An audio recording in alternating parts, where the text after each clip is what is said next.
you, Senator Scott. Senator King. Thank you, Mr. Chairman. Total anonymity is something all of us seek, but none of us achieve. Yes, sir. Yes, sir. I understand your impulse. I apologize for not being here. I was at a Veterans Affairs Committee on the House side, and I know there's been a great deal of discussion about the potential cuts in the workforce. What I'm interested in, there's the discussion of 8%, that's 70,000 people. What I'm interested in of you as a manager, how do you intend to go about that? Because the cuts that have been occurring throughout the federal government so far haven't been very thoughtful. All probationary people, for example, that's a not a terribly rational way to make these decisions. There may be great people who are probationary. So what would the process be whereby you reduce the Department of Defense workforce by 70,000 people? Yeah, most of the cuts that are potentially, that might happen going forward have not yet been made. And hopefully, if I'm fortunate enough to get through, I think that I can be helpful in the analysis, study, the considerations. You're the chief operating officer. You shouldn't be helpful. You're in charge of this process. Yes, sir. I'd like to know the process you intend to follow. Yeah. Well, I don't know what role the secretary would want me to play, but assuming I am in charge of that, we would look at the exact detail of people, who's doing what jobs contribute what do we need, what don't we need, study it carefully, and really come up with a concrete, specific, granular plan before we would have final. So firing all probationary employees would not be would not be how you would go about it. Is that correct? Well, I wasn't involved with that. I don't know the detail, so not fair for me to say. And No, I but do you can have, comment on the rationality of firing all probationary employees, some of whom maybe have been in the department for 10 years and just got promoted and are therefore probationary. Others may be the best person the department's ever hired, but they've only been there for a year. Do you think it's a rational process to simply arbitrarily fire all probationary employees?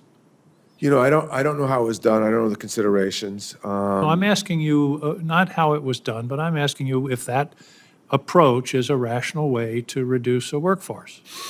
Fire everybody that's been hired in the last couple of years. Is that a good management practice? Is that what you would have done at Cerberus? Well, I will say that we have over 900,000 civilian employees. Right. So while every person counts, and it's of course very important, it's there's going to be some change that in numbers that are more significant. That's not my question. There's been a stated goal of reducing the workforce by 8%. That's 70,000 people. Yeah. You're the chief operating officer. Presumably, you'll be in charge of the process of reducing the workforce by 70,000 people. I want to know how you're going to do it. And one of my questions is, are you going to use the arbitrary yardstick of probationary employees? Yes or no?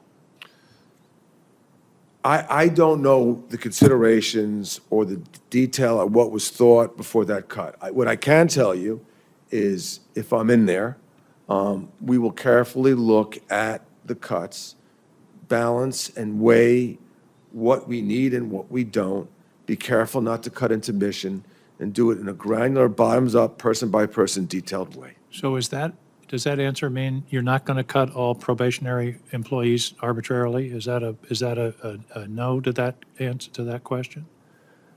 It sounded like it. This is a pretty straightforward question.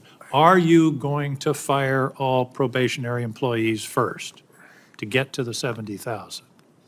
Yes or no? Have to look at the detail, don't know yet. I don't think, and I don't know the considerations that were thought through before those cuts were made. Okay. You're a smart guy. You know just what don't I'm know. asking. I don't understand why you can't tell me yes or no whether this is going to be one of the tools you use to reduce the workforce. Let me change the subject. There's a lot of discussion around here about reinvigorating the defense industrial base. Any thoughts on how we actually do that? I've heard that phrase 1,000 times.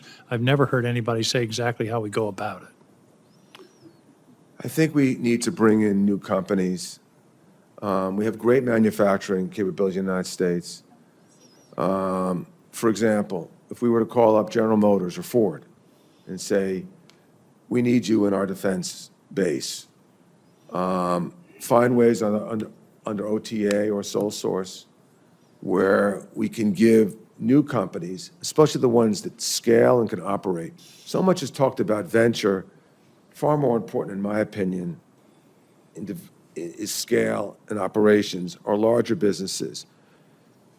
They are at a disadvantage competing with the big defense companies. They're not in the bids and proposals and contracting area. So there's a lot of restrictions, a lot of tough things to get in there. We got to make it easier for them. Maybe not the most competitive answer on the surface, but will lead to much more competitive in the future.